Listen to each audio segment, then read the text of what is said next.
I'm Andy Drake, and welcome to our College Coaches Corner, where we're going to bring you real conversations with college coaches to give athletes and families different perspectives on the college recruiting process, straight from the people making those decisions.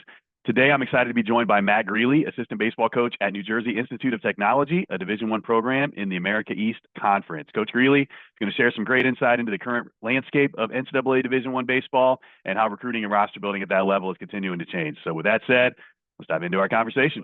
So as you kind of look back at your career here, I always like to hear when I talk to folks, talk to college coaches especially. Everybody's got a very unique recruiting journey, and I was reading your background a little bit, and I know it looks like you had a pretty interesting journey yourself. So just kind of tell me a little bit about kind of your path, like looking back to your young days playing high school ball and Legion ball or whatever you might have been doing, and then how that journey worked for you to get yourself into college baseball. Well, I would say my path is definitely unique. Yeah. I was born and raised in Juneau, Alaska, Hmm. and played high school baseball there. Our high school field was located about 5 miles from the Mendenhall Glacier, and Hmm. we had an all dirt field. Infield, outfield was the exact same surface, and it was 323 to dead center, which Yeah. Yeah. is a little scary as a former pitcher. So I played through high school and then went to Walla Walla Community Hmm. College and got my associate's degree there. When I finished at Walla Walla, I transferred to University of the Cumberlands in Kentucky and played there for a year, and then moved a little closer to home and got my bachelor's degree and played my final year at the College of Idaho. Sure. Yep. Yep. Uh, Yep. so that finished my playing career, and then after that, I moved back to Alaska to get my master's degree in secondary education, and started my coaching journey there, and was a high school baseball coach for 4 years before Awesome. starting the college thing. Awesome. So we have a lot of families that are, from some, far away places and are going through this recruiting process. I'd love to hear a little bit of some kind of advice or even just like experiences you had and like how you made that happen. Like how did you get seen up in Juneau? What are some of the things that you did? How did coaches, kind of identify you? How did you get in front of them? Just a little bit of advice for especially some of the families that kind of come from some of those far away places. Well, recruiting was a lot different. Yeah, absolutely. I graduated high school in 2004, and Hmm. just the accessibility was quite a bit different. So I was fortunate enough I got to play in Washington State Hmm. for a couple summers in the Connie Mack leagues, and that's where I was seen, I guess. Awesome. I didn't get a chance to go to a lot of schools showcases or do some of that stuff. It was just through the travel ball circuit that I was, Yeah. I guess. Awesome. Awesome. Able to get in front of some coaches that way, able to connect with them and be able to play in front of them. Now, get into your coaching career then. Again, I saw you have had quite a journey to get to where you are now. A little bit of background in the JUCO levels, the NAIs as well there. Just kind of talk about sort of how you utilize some of those experiences and kind of building that, not only your resume, but kind of the different things you picked up along the way as far as your experience in recruiting and, some of those experiences at different places there. Well, I feel like I was really fortunate at each stop. Hmm. That each place has very different circumstances and different niches that you have to hit as a Hmm. recruiter. I really enjoyed coaching at the junior college level with two stops at Everett Community Yeah. College and Arizona Western. Coaching a player in the first 2 years of school, they're quite formative years. We're recruiting a different player at Hmm. a junior college than we're recruiting, sometimes at the 4 year level. Yep. Yep. Yep. There's some players that are really projectable that if you don't think they're going to develop on your timeline in the first 2 years, they may not be a fit for you. Yeah.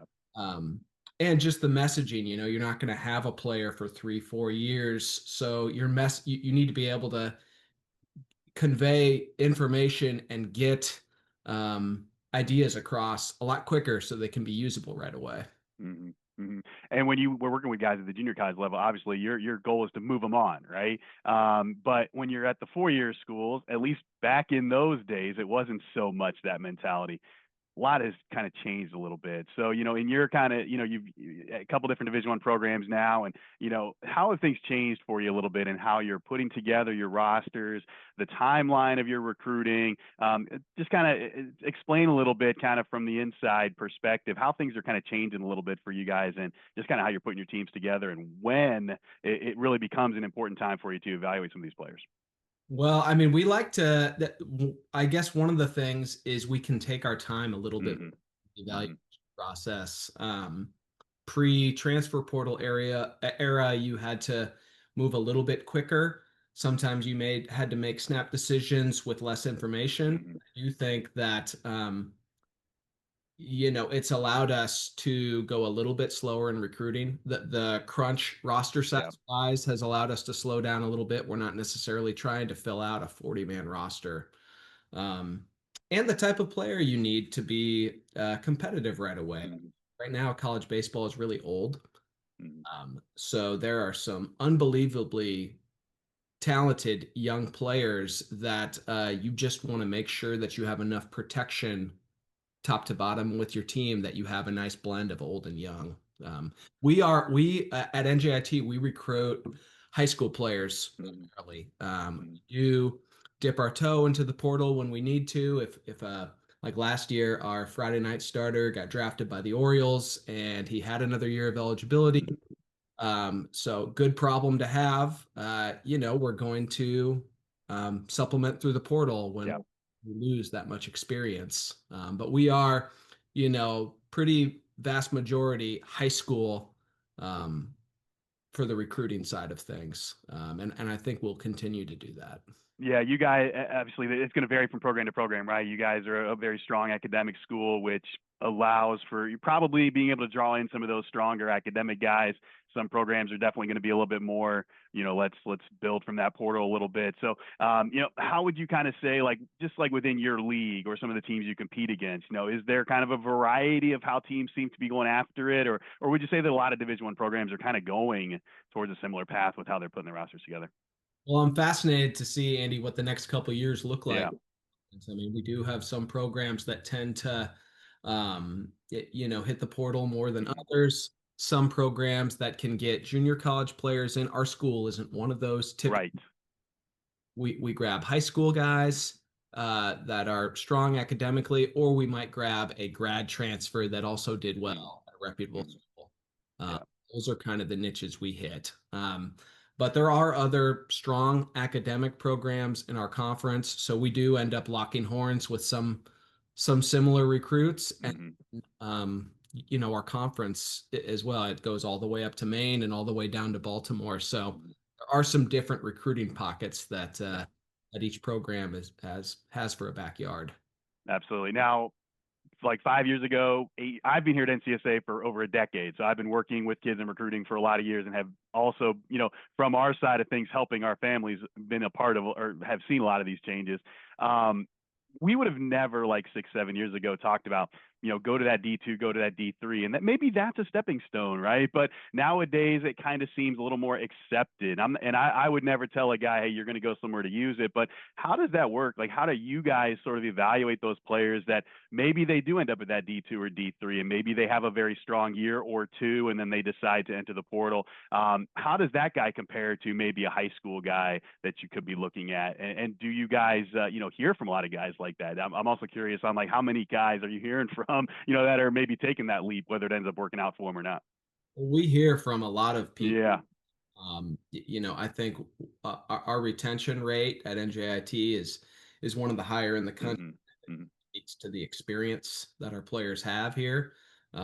We're definitely a relationship based coaching staff, and that's why we would prefer to have guys for all Yep. 4 years. But like I said, we do dip our toe in the portal when we need to. We have grabbed a guy from the Division III or Division II ranks Hmm. before, and it's worked out well. But we evaluate guys on their tools and their skill Yep. sets. We look at the statistics they've put up as well. And ideally we're going when we're using when we're going to the portal, Hmm. prefer it be with programs that we have some history with, or we know a coach, just to to Yep. help us figure out, hey, is this going to translate Hmm. to our level when they come here? Yeah. Now, a lot of the questions our families have, especially around like Division 1 and being able to compete at that level is, what does it take? Like, what are they looking for? What do I have to do to like become that type of recruit? So I know you've got a lot of pitching background, but I'm sure have a hand in a lot of the recruiting and the roster building there. What are some of the kind of things that jump out at you guys? What are the kind of things when you're evaluating a recruit at a showcase or in person, a tournament, whatever it may be, that you see it and say, that's the kind of player that we're looking for? What are the kind of things that sort of stand out? And I know there's a lot of ways you could go with that, but tell me a little bit about just some of the different things that you guys see as important when it comes to figuring out, yeah, that's an NJIT guy for us. Yeah, well, I mean, that's a good question. I mean, I think each year, for us, we are trying to find better players Yep. currently in our program, or at least Mm-hmm. project to sometime pass the players that are in our program. And as our program has gotten, stronger and stronger, Mm-hmm. that's become more and more difficult to do. Yep. There are a lot of nuances to what you want to recruit. I think in Mm-hmm. general, when we look on the mound, we look for, two things. Does a guy have velocity or arm strength, which might show up right away on the radar gun, or does he have arm speed and athleticism, which sometimes shows up on the radar gun and sometimes hasn't quite popped yet? Mm-hmm. Um, like seeing somebody that throws a firm breaking ball relative to his fastball, I think is a good indicator of a velocity spike in the future. Mm-hmm. A clean arm swing is certainly something we look for. And then, are they helping their program win? I think, Mm-hmm. yeah, there's a big difference between, you know, a a prospect and a ball player, and we are eventually trying to have uh, you know kind of a blend of both. That Mm-hmm. could be a prospect who is also a ball player, but typically those are things you'll see is it's either an arm strength thing or an arm speed type of thing. On the position player side of things, I mean, we're looking for winning players, guys that Mm-hmm. are dedicated to producing runs for their team. That shows up in a lot of different ways. There's the tried and true, scouting Mm-hmm. measurables that you can look at. I think walk to strikeout rate is important to know if a guy is excelling at the level that they're at. Mm-hmm. Um, and then just are they athletes with hand-eye coordination? Typically, we are recruiting the middle of the field first. We're Mm-hmm. looking for shortstops who could be athletic enough to play a third or a second. We're looking for outfielders that profile as a center fielder. You always need impact catchers. Mm-hmm. And then you're kind of building out from there. You're looking for outlier skill sets, exceptional skill sets Yep. for your corners. Yep. So that would be in general. I mean, we are very transparent in the recruiting process. We like to talk a lot about fit. Our Mm-hmm. school is very much a blue collar type of school. Our motto is grit ball. So we are looking for that gritty type of player, Mm-hmm. that is going to be one of the first people in the building and one of the last people to leave the building. Those type of people excel in our program. Yep. And Yep. school matches that as well. We're one of the top academic schools in the country. We have a string that's in the 30s of consecutive semesters with over a 3.0 team GPA. Mm-hmm. We want our guys to use baseball to accomplish what they want in life and not have baseball, spit them up and use them.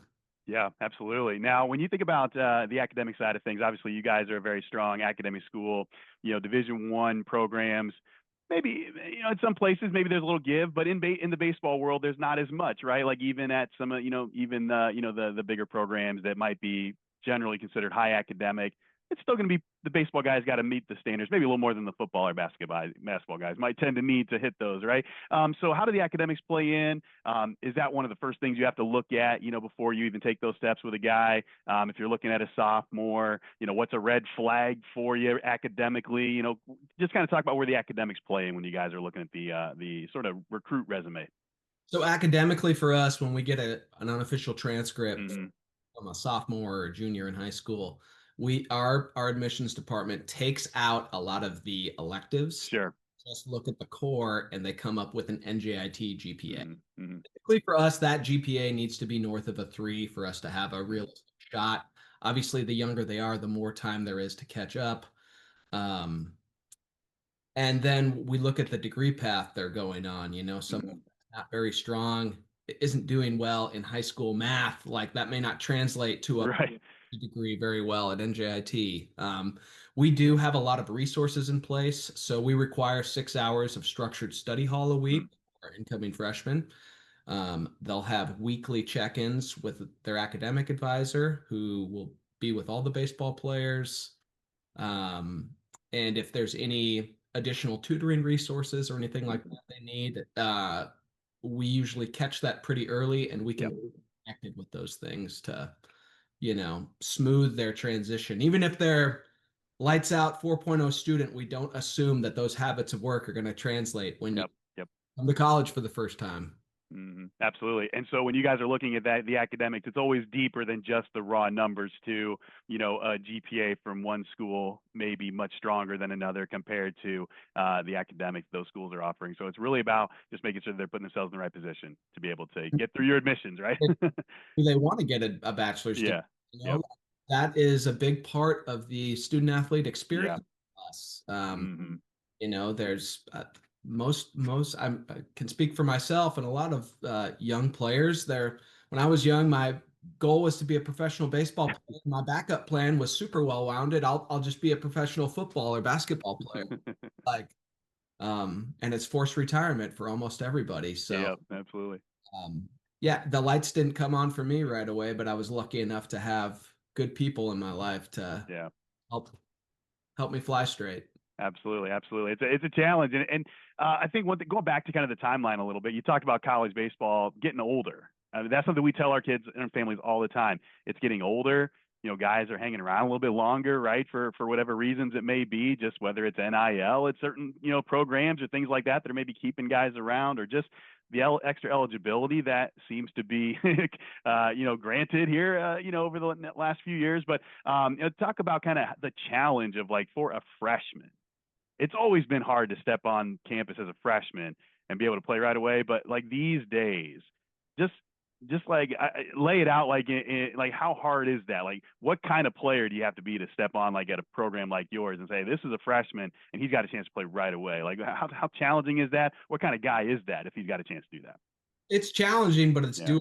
I mean, Mm-hmm. us, I think we provide a unique opportunity where we are going to put a big premium on getting as many competitive at bats, Mm-hmm. competitive appearances on the mound as we can before mid-February when the season starts. Yep. I'm in a little different spot now than I was. I was a pitching coach for a really long time before coming to NJIT, Mm-hmm. and now I work with hitters. Sure. um working with the pitchers, you're trying to blend that number of competitive appearances with making sure that they're also, metrically climbing, and that you have enough time to do whatever type of shutdown type work you might Mm-hmm. do with them before the season starts. And as hitters, we're trying to keep them ready so they don't have to get ready, in the spring. So we're trying to get a lot of at bats, especially for those freshmen. I think that accelerates their Mm-hmm. timeline, for being ready to play. We're trying to get them to think about the right questions. For us, we give them, we call it the NJIT Hitters Manual, and Mm-hmm. I think that gives them a really clear rubric on what plays and what doesn't. Most young players do not have great awareness of, how hard do I hit the ball to all parts of the field? What kind of heights should I be training at those parts of the field to have success? One of the things we always chuckle about is just how hard you have to hit the ball to get a hit at the Yeah. level with how athletic everybody is out there. So just that going through that learning curve and figuring out how to be a winning player is a challenge, but it's definitely doable. Mm-hmm. A lot Mm-hmm. of our young guys are going through that right now, and Yeah. they turned around a couple fastballs, and now they're getting pitched differently and are having to make that adjustment. Mm-hmm. Absolutely, and so that helped those reps, as you talked about, these fall games and the inter squad type of stuff that you can put guys through helps them really kind of get a sense on where they're fitting in. And you're going to use your whole roster, right? Like with the rosters getting a little bit smaller, everybody's really going to have a role. There's not really necessarily enough room for. We're going to just kind of have these five guys sort of redshirt and hang around, right? Like, everybody's going to have a role, and so that helping them understand that is going to be very important too. Absolutely. Well, and I Yeah, mean, when we talk to players and families in the recruiting process, we're not recruiting anybody that we think is going to come in and right. us on the bench. We're trying Hmm. to bring in guys that we think have a chance to impact our roster immediately. Now, Hmm. every player is almost like a kernel of popcorn. You don't know when they're going to pop exactly. So you always have to have more players than that. Yep. You want to be injury protected on a roster. Hmm. But when our young guys are ready to go, we put them in there. It's not a wait your turn Yep. type of program. If you're ready to go and you're ready to help us win, we're going to Yep. do it. Yeah, we got a spot for you, and there's a reason why, and making sure guys understand that is the case. Now, I want to look at recruiting a little bit, just kind of from your guys' perspective. We've talked a little about, some timeline things, but, more kind of in the weeds in sort of what you guys are doing and sort of your processes. Just kind of in general, how big of a list are you guys look like? What's your whiteboard look like for 26s, 27s? When do you start to get out and see guys in person? Just kind of talk a little bit more for the folks that might be listening in here about, just sort of when you start getting out, when does your board start to shrink a little bit? How does that kind of process work for you guys as far as like, just sort of putting together the class? Yeah, I think right now we're probably about two-thirds done, Mm-hmm. 26 class. Mm-hmm. Um, and we're just being really picky. Yeah. And like I said, we're waiting a little bit, so we're not done with our 26 class. Our whiteboard, I think, if we're doing our job as recruiters, usually is a big list of Yeah. follows, high follows, circling back to guys, Mm-hmm. um, really trying to weed out which ones are going to be the best. A big part of that is also evaluating the current group we have. Mm-hmm. Uh, Yes. Somebody starts catching draft helium in the fall, we might need to start making plans for that player. Mm-hmm. We're not having that guy for his senior year, or if somebody's a little farther behind than we thought, or an injury happens, that can impact our recruiting. So, 27, we're wide open right now. We are Mm-hmm. certainly have a big list of players that are on our list, but I think that list will start to take shape pretty shortly this winter. For sure. So, like when August 1st comes around for that junior class, a couple months ago, how many guys? Just curiosity, like, do you have a list of like 100 guys? Is it about 20 guys, or somewhere in between? Of like, who were you calling that day? How were you contacting them? For any guys that might be sort of trending towards being that potential guy, and when that date comes up, say for like 28s or younger, that might be listening in for when that date comes up for them next year. What's that look like? How many of those kind of players are you contacting right away, and then how does your list continue to build from that date? I think for me, there was probably a list of about 30 Yeah. high school Hmm. players that reach the point where it's contact. There's a Yeah. much bigger list of players that Yep. we have our eye on in Hmm. areas or schools that we've had success in or just fit our mold, or players that we like. And I think each coach, myself, Coach DeLeo, Coach McClellan, Coach Hmm. Mayo, all had different lists of players we've seen, and then we're trying Put them together. to squeeze out more time to evaluate them a third or a fourth time, or get them to come on campus to a prospect clinic, or something, just to be able to really make a good call on them. Yeah. So one theme hopefully people are hearing and from you is the process is going to go longer. If you don't hear from somebody on that August 1st of your junior year, it doesn't mean you're behind. There's a ton of guys that probably are not hearing from somebody that day. But now if you haven't heard from them, there's work to do, right? So that's really probably a theme. But there's plenty of time still at that point to become the kind of guy you might be looking for. Absolutely. Well, and Yeah. hey, once school starts, a lot of teams are focused on the players Hmm. that they currently have in the Hmm. Hmm. so we miss players. Hmm. It's important for them to reach out to Yep. us, and it's important for us to see them at different times. So, Yep. uh, Yep. we usually start by recruiting closer to home, but we branch out. Hmm. We look at Hmm. the roster, we recruit nationally. We have guys Yeah. from all four corners, really. Awesome. Awesome. How do you guys utilize your camps? Is that a way for you to really to be able to see some guys that you'd like to see? Kind of just talk a little bit about sort of the way you use camps, how you get them out there. Obviously our families get a lot of camp information from a lot of programs, but talk about how important those are for players to potentially get in front of you if maybe you haven't seen as much of them or you just would like to get them on campus? Talk about how the camps can kind of utilize or be utilized for some of those activities.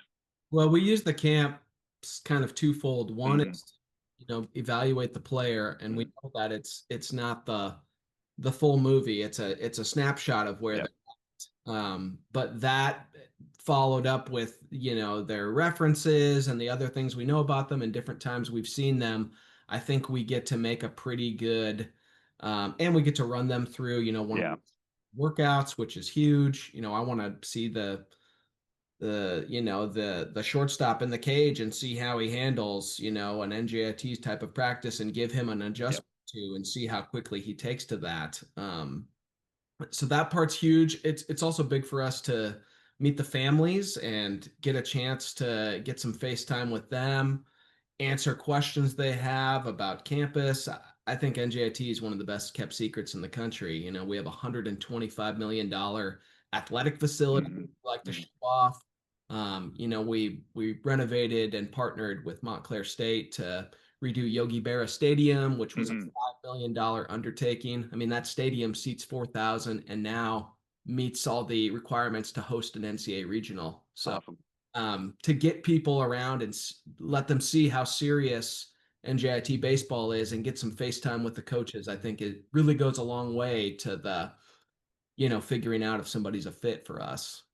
And you say you recruit, obviously close, but you're going to get some guys from further from home as well. The camp, for the further away from you guys that they are, the camp probably becomes even a little bit more important because you may not be flying out to California or Seattle or Texas a ton. I'm not saying you guys probably never do that, but it may not always be in the cards, right? So for some of those families, if they are truly interested in you guys, it probably makes sense for them to come there whenever possible to get in front of you. Absolutely. If it Yeah. works out, we can get them to a camp. Great. Mm-hmm. We have made calls on players Yeah. without Mm-hmm. physically seeing them play much in person, but I think it's important. Recruiting is a two-way Yep. street. Like we want our players to be able to make an informed decision on whether Mm-hmm. or not NJIT is the place for them. And ideally, we are making an informed decision on them. I think that's why there's so many Yep. players that end up hitting the portal. It's just one side or the other wasn't able to make an informed enough decision Yeah. on this person. So, Yep. we really value continuity. I think you look at different sports and you look at, an NFL quarterback, the ones that have five different offensive coordinators every Hmm. year don't develop like the ones Yep. that find a really good pairing and develop. So, Yep. we want that continuity if we can find it. Absolutely. Great stuff. Now, if you had some advice for some families that are kind of going through this process right now, you've been doing this for a long time. What are some of the things that you've seen throughout your years in recruiting at all the different places you've been that are maybe some red flags that families should maybe try to avoid doing, or just what are some things that you would say, hey, these are things that when going through the recruiting process that are going to help you? When you kind of think just kind of off the top of your head, what's two or three things that you would say these are things you should be doing very proactively in the recruiting process to help yourself make it through? That's a good question. I mean, I would say starting with some of the red flags, and these are not always or Yeah. never type of situations, but in general, players that are hopping around programs every single year, whether that's a red flag or not, there's going to be some questions Yeah. asked by a lot of college coaches as to why that's happening. Mm-hmm. Um, that's always a concern. I think students that really struggle during their upperclassmen years academically is Mm-hmm. definitely a flag. Like I was somebody that didn't figure it out till I was an upperclassman. But after having that blip semester or two, like, are you able to right the ship and Yep. create some good habits of work? I think is really important. Mm-hmm. I'm a big believer in reaching out to high school and club coaches and anyone else they know. So Yep. I want to know, how that player is with the people that only get them for the summer and for the people that get them for the high school season. Oftentimes, those high school coaches are also teachers in the school. So just trying to get more touch points on Mm-hmm. what that player's makeup is important. I would say another big flag for me is when we get to the visit portion, we are not just recruiting a player, we're recruiting a family. So Sure. how that family interacts with each other. Is the son respectful to the parents regardless of how they feel about it? Are they respectful on the visit? Are they Mhm. those sort of things just are the things right on the tip of the tongue that I think of a lot of times in the recruiting process. Absolutely. We do like monthly workshops for parents. And so parents get a ton of opportunity with us to be able to just kind of join and just be able to, interact and talk with them about helping them through and navigating the process. And so, those are a lot of things that we definitely talk about, with them for sure. Now, when it comes to just the proactive like outreach from the student athletes, especially if you've established a little bit of some mutual interest, it's like, all right, we like this guy. Seems like he's following up with us. Seems like he's got a little interest in us. Like, how often do you want to hear from that guy? Do you really kind of like let them know, like, hey, this is our expectation? Are you practically checking in all the time? Like, what does that communication look like when I would say like the quote unquote real recruiting is happening? What does that look like? How often is that happening? And what should the student athletes expect? But also, like, how often should they be checking in with you to make sure that you're getting updates from them? Because you don't have like unlimited time maybe to check in with everybody every day. How often should they be keeping you updated proactively as well? Well, I will say this, that this really varies program to program. Yeah. We are not a big pressure school. Mm-hmm. And Mm-hmm. we're not going to put a bunch of heat on you. I don't Yeah. need to know, what the weather's like in Kissimmee, Florida. I can just look it up, So we're not going to be blowing you up every day Yeah. Yeah. asking for that stuff, but regular check-ins are encouraged. If you Mm-hmm. are a pitcher we're recruiting and you have a bullpen with TrackMan data, we want to see that. We Mm-hmm. want to show it to our staff. Yeah. You know, um, for me, I like blending in a family Zoom at some point to Yep. see everybody face to face, especially pre-visit, to just see if Sure. there's, you know, any anything that we can learn from each other ahead Yep. of time. So I don't think it's a hard and fast rule. It's not like every Tuesday I'm Yeah. calling everybody on this list, but for me, regular check-ins are important. Uh, for me, oftentimes I'll check in with either a player or maybe a coach that I know and do some check-ins that way. Again, I don't want Mm-hmm. a bunch of heat on a player or a family. Yeah. Most of the time, like when the recruiting's happening, once a player has enough information to be able to make an informed decision, they kind of know Mm-hmm. if this is the fit for them. Yeah. The only question at that point is, are they ready to make that? Are they Yep. ready to make that decision? When we get to the point where there's an offer out on the table, there's usually not a very long timeline. Mm-hmm. We're not a school that, leaves an offer out there for 3 months Yeah. for somebody to Yep. shop it. It's going to be Yep. a shorter timeline, and then we typically do not revisit it once that Mm-hmm. deadline is passed. So Gotcha. we really would take our time in the process and try and have a good feel as a recruiter. Hey, this guy's timeline and ours match up. Yep. We typically give them an idea of what the overall package might be before they come to campus. So that's not a shock. We want to know those things so the visit is more of a formality than it is, For sure. you When know. it comes to like the official visits, I'm always curious too because I know that in the baseball world, there's our budgets were never huge at the programs I was at, right? To be able to like fly some guys in or put them up in the hotels and do that kind of stuff. I'm sure you guys have some budget for that. Just kind of curious, like, are you able to do quite a few of the official visits? Are most of your visits sort of the unofficial variety? What's sort of the ratio of your visits of the guys that are coming on? How many of them are you able to kind of bring on for those official type of visits? We don't do many official Yeah, visits. We are mostly unofficial. yeah, Since I've been at NJIT, we've been exclusively unofficial. got it. But yeah, I do know that, in some of my previous stops, it was more official visits. Yeah. In some previous stops, like the cost of the visit was also kind of factored into the amount of Hmm. scholarship, not, Hmm. but like that was kind of taken into account. Yeah. So it's different in each program. We do mostly unofficial visits. Mm. I think that also gives you a pretty good idea at the level of seriousness somebody Yeah. is in your program. If they're going to Hmm. fly from Texas to do an unofficial visit, you know, um, it's going to give you a pretty good idea at Yeah. the level of seriousness too.